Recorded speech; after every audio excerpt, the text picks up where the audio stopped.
ਇਹ ਪਲਾਟ ਦੇਖੋ, ਇਹ ਬਿਲਕੁਲ ਇਹ ਦੀਆਂ ਬੁਨਿਆਦਾਂ ਬਣੀ ਹੋਈਆਂ ਸੀ ਤੇ ਉਹਨਾਂ ਇੱਥੇ ਆਏ ਨੇ, ਇੱਥੇ ਵੀ ਫਾਇਰਿੰਗ ਸ਼ੇਅਰਿੰਗ ਕੀਤੀ ਹੈ ਔਰ ਇਸ ਤੇ ਕਬਜ਼ਾ ਕਰਨਾ ਚਾਹੁੰਦੇ। ਹਾਲਾਂਕਿ ਇਸ ਪਲਾਟ ਦਾ ਰੋਲ ਹੈ ਔਰ ਪਲਾਟ ਇਹਨਾਂ ਦੇ ਜਨਮ ਬਣਨ ਦੇ ਤਰੀਕੇ ਨਾ ਹੈ। ਸਾਡੀ ਵਜ਼ੀਰ ਆਲਾ ਅੱਗੇ ਦਰਖਾਸਤ ਹੈ ਵਜ਼ੀਰ ਆਜ਼ਮ ਕਿ ਇਸ ਕੇਸ ਨੂੰ ਜਲਦੀ ਜਲਦੀ ਸੋਲਵ ਕੀਤਾ ਜਾਏ ਔਰ ਇਹਨਾਂ ਨੂੰ ਇਨਸਾਫ ਮਿਲੇ ਜਾਏ ਔਰ ਇਨਸਾਫ ਦਾ ਬੋਲ ਬਾਲਾ ਹੋਣਾ ਚਾਹੀਦਾ। ਇਹ ਪਲਾਟ ਇਸ ਤੇ ਆ ਕਿ ਨਵੀਂ ਕਬਜ਼ਾ ਮਾਫੀਆ ਨਾ ਮਨਜ਼ੂਰ, ਕਬਜ਼ਾ ਮਾਫੀਆ ਨਾ ਮਨਜ਼ੂਰ, ਕਬਜ਼ਾ ਮਾਫੀਆ ਨਾ ਮਨਜ਼ੂਰ, ਕਬਜ਼ਾ ਮਾਫੀਆ ਨਾ ਮਨਜ਼ੂਰ, ਗੁੰਡਾਗਰਦੀ ਨਾ ਮਨਜ਼ੂਰ, ਦਹਿਸ਼ਤਗਰਦੀ ਨਾ ਮਨਜ਼ੂਰ, कब्जा माफिया ना मंजूर।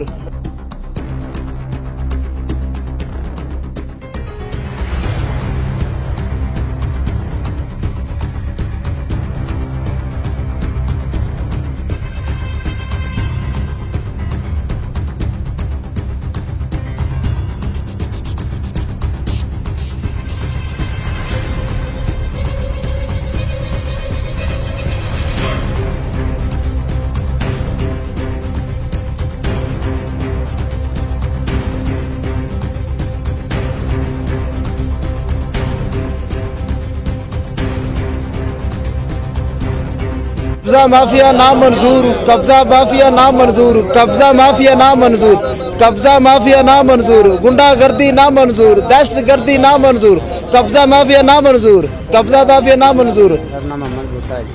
तो ਲਈ ਆਈ ਕਿਹਦੇ ਕੋਲ ਲਈ ਸੀ ਜੀ? ਅਸੀਂ ਅਬਦਰ ਰਾਗ ਗਿੱਲ ਕੋਲ ਲਈ ਆਈ। ਅੱਛਾ, ਤੁਹਾਡੇ ਨਾਮ ਹੈ? ਬਿਲਕੁਲ ਇਨਸ਼ਾਅੱਲਾ। ਕੀ ਚੀਜ਼ਾਂ ਤੁਹਾਡੇ ਕੋਲ ਹੈਗੀ? ਸਾਡੇ ਕੋਲ ਜੀ ਗਰਦੌਰੀ ਵੀ ਹੈਗੀ, ਫਰਦ ਵੀ ਹੈਗੀ ਹੈ, ਕੰਪਿਊਟਰ ਦੇ ਫਰਦ ਵੀ ਹੈਗੀ ਹੈ। ਬਸ ਨਾ ਕਹਿੰਦੇ ਨੇ ਜੀ ਕਬਜ਼ਾ ਮਾਫੀਆ ਅਸੀਂ ਹੈਗੇ ਹਾਂ ਜੀ। ਅਸੀਂ ਜੀ ਇਹਨਾਂ ਕੋਲ ਇੰਤਕਾਲ ਲੈ ਲਿਆ ਜੀ ਦੁਬਾਰਾ 99 ਕਨਾਲ ਦਾ। ਹਾਂਜੀ, ਤੇ ਉਹਦੀ ਵਜ੍ਹਾ ਤੋਂ ਅਸੀਂ ਆਪਦਾ ਕਬਜ਼ਾ ਕਰਨਾ ਚਾਹੁੰਦੇ ਹਾਂ। ਸਟੇ ਹੈਗਾ ਸੀ, ਮੈਂ ਤਰੀਕ ਤੇ ਗਿਆ, ਮੈਨੂੰ ਉੱਥੇ ਵੀ ਇਹਨਾਂ ਮਾਰਿਆ ਜੀ, ਵਾਹਵਾ ਸਾਰਾ ਮਾਰਿਆ। ਮੈਂ ਇਕੱਲਾ ਸੀ ਉਸ ਟਾਈਮ, ਇਹਨਾਂ ਬਹੁਤ ਮਾਰਿਆ। ਹਾਂਜੀ, ਤੇ ਮੁੜ ਅਸੀਂ ਉਹਨਾਂ ਦੀ ਸਾਡੇ ਕੋਲ ਆ ਕੇ ਮੁੜ ਮਾਫੀ ਮੰਗਦੇ ਰਹੇ। ਮੈਂ ਕਿਹਾ ਚਲੋ ਠੀਕ ਹੈ ਜੀ। ਮੁੜ ਅਸੀਂ ਚੁੱਪ ਕਰਕੇ ਲੱਗੇ ਬੈਠੇ ਹਾਂ ਸਕੂਨ ਨਾਲ। ਮੁੜ ਇਸ ਤਿਉਹਾਰ ਵਾਲੇ ਦਿਨ ਮੁੜ ਆਏ ਨੇ ਇੱਥੇ, ਧਮਕੀ ਲਾ ਕੇ ਗਏ ਨੇ, ਲਓ ਜੀ ਇਹ ਜਗ੍ਹਾ ਵੀ ਮੈਂ ਕਾਬੂ ਕਰਨੀ ਅਸੀਂ, ਤੇ ਉਹ ਵੀ ਤੁਹਾਡੇ ਕੋਲ ਅਸੀਂ ਖੋਹ ਲੈਣੀ। ਇਹ ਵੀ ਜੇ ਪਰਚਾ ਜੀ ਸਾਡਾ ਕੱਲ੍ਹ ਰਾਤ ਹੋਇਆ ਜੀ। ਆਰਾਮ ਨਾਲ ਹੋਇਆ ਜਾਂ ਕਰੋੜਾ ਰੱਪਾ ਪਾਇਆ? ਨਹੀਂ ਜੀ, ਰਮਾਨ ਨਾਲ। ਪੁਲਿਸ ਕੀ ਕਹਿੰਦੇ ਸੀ? ਨਹੀਂ, ਪੁਲਿਸ ਨੇ ਤੰਗ ਕੀਤਾ ਸਾਨੂੰ ਜੀ, ਬਿਲਕੁਲ ਓਕੇ ਕਰਕੇ ਉਹਨਾਂ ਪਰਚਾ ਲਿਆ ਜੀ ਸਾਡੇ। ਪਰਚਾ ਲੈ ਗ੍ਰਿਫਤਾਰੀ ਕੋਈ ਹੋਈ ਹੈ? ਹਾਂਜੀ, ਗ੍ਰਿਫਤਾਰੀ ਰਾਤੀ ਉਹਨਾਂ ਦੀ 2 ਬੰਦੇ ਪਕੜੇ ਨੇ ਜੀ। ਅੱਗੇ ਜਿਨ੍ਹਾਂ ਦੇ ਨਾਲ ਅਸੀਂ ਪਰਚਾ ਕਰਵਾਇਆ ਆ ਉਹ ਸਾਰੇ ਪਕੜਨੇ ਚਾਹੀਦੇ ਨੇ ਜੀ। ਤੁਹਾਡੀ ਗਵਾਹੀ ਮੱਲੇਦਾਰ ਦੇਣਗੇ? ਬਿਲਕੁਲ ਇਨਸ਼ਾਅੱਲਾ ਤਾਲਾ, ਜਿੰਨੂੰ ਮਰਜ਼ੀ ਪੁੱਛੋ ਦੇ ਜੀ।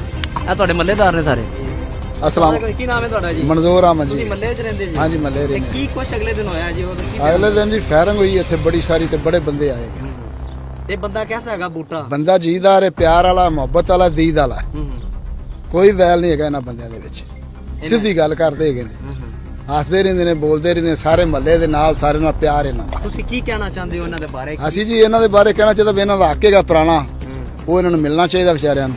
ਇਨਸਾਫ ਮਿਲ ਜਾਵੇ। ਉਹਨਾਂ ਦੀ ਜਗ੍ਹਾ ਬਣਾਉਣ ਦੀ ਆਪਣੀ ਹੈ, ਇੰਤਕਾਲ ਵੀ ਉਹਨਾਂ ਦੇ ਕੋਲ ਹੈ, ਰਜਿਸਟਰੀਆਂ ਵੀ ਉਹਨਾਂ ਦੇ ਕੋਲ ਹੈ, ਸਾਰਾ ਕੁਝ ਹੈਗਾ, ਕੰਪਿਊਟਰ ਰਜਿਸਟਰ ਵੀ ਹੈ, ਸਾਰਾ ਠੀਕ ਨੇ ਬਿਲਕੁਲ।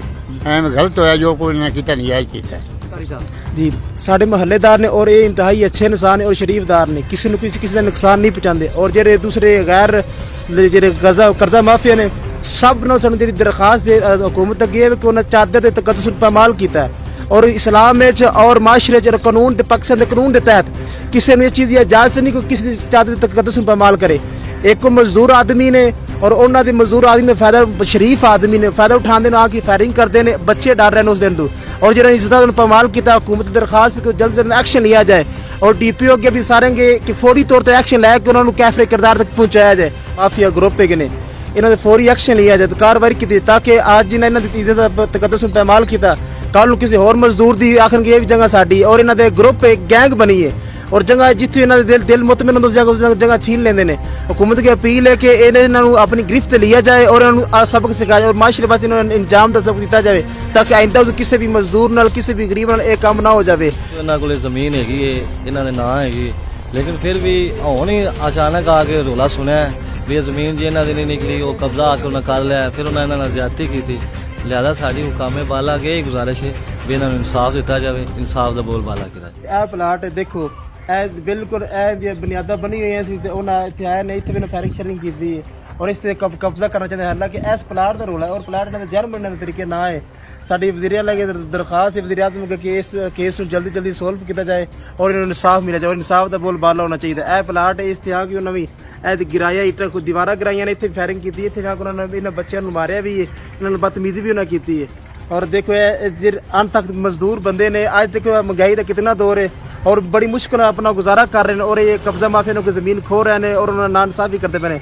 हुकूमत के करिंदिया की साड़ी दुआ है इल्तजा है कि वो इस चीज़ को हल करन।